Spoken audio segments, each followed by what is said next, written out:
8 inch વરસાદ ત્રાટકી શકે। ગુજરાતના ખેડૂતો માટે આનંદના સમાચાર આવ્યા છે। જે વરસાદની આતુરતાપૂર્વક રાહ જોવાઈ રહી હતી તે ચોમાસું હવે ગુજરાતના બારણે ટકોરા મારી રહ્યું છે। માત્ર 72 કલાક એટલે કે 3 દિવસમાં ગુજરાતમાં રૂમઝૂમ કરતું ચોમાસું જોવા મળશે। હવામાન વિભાગની આગાહી મુજબ 3 દિવસમાં ગુજરાતમાં બેસી શકે છે ચોમાસું। 19 દિવસ બાદ ચોમાસાને લઈને શુભ સંકેત આવ્યા છે। ગુજરાતમાં ચોમાસું બેસવા માટે અનુકૂળ સ્થિતિ છે। હાલ 7 દિવસ રાજ્યમાં વરસાદી વાતાવરણની સંભાવના છે। હળવાથી લઈ અતિભારે વરસાદ પડી શકે। આવતીકાલે અમરેલી ભાવનગરમાં ભારે વરસાદ પડી શકે। નર્મદા તાપી નવસારીમાં કાલે ભારે વરસાદનું એલર્ટ આપ્યું છે તો ડાંગ વલસાડમાં પણ કાલે ભારે વરસાદની આગાહી છે।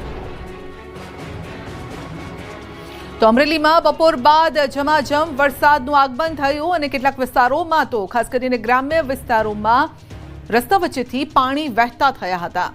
અચાનક જ વરસાદથી લોકોને પણ રાહત મળી છે ગરમીમાંથી, કારણ કે અસહ્ય ગરમી અને ઉકળાટનો લોકો સામનો કરી રહ્યા હતા અને ખેડૂતો ખાસ કરીને વરસાદની રાહ જોતા હતા। પરંતુ બપોર બાદ વરસાદની એન્ટ્રી થઈ છે।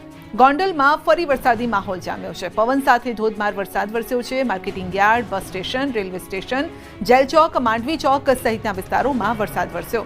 ભારે પવન સાથે ગોંડલ શહેર તેમજ આસપાસના ગ્રામ્ય પંથકોમાં પણ વરસાદની એન્ટ્રી થઈ છે।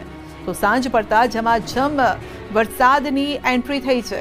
લોકો પણ ભીંજાવા લાગ્યા હતા। લોકો પણ રેનકોટ કે છત્રી વગર નીકળ્યા હતા, કારણ કે તેઓને ખ્યાલ જ ન હતો કે આ રીતે વરસાદ તૂટી પડશે।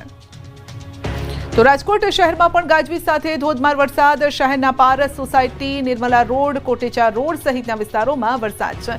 ભારે ગાજવીજ થઈ રહી છે અને સવારથી ભારે બફારો પણ થતો હતો।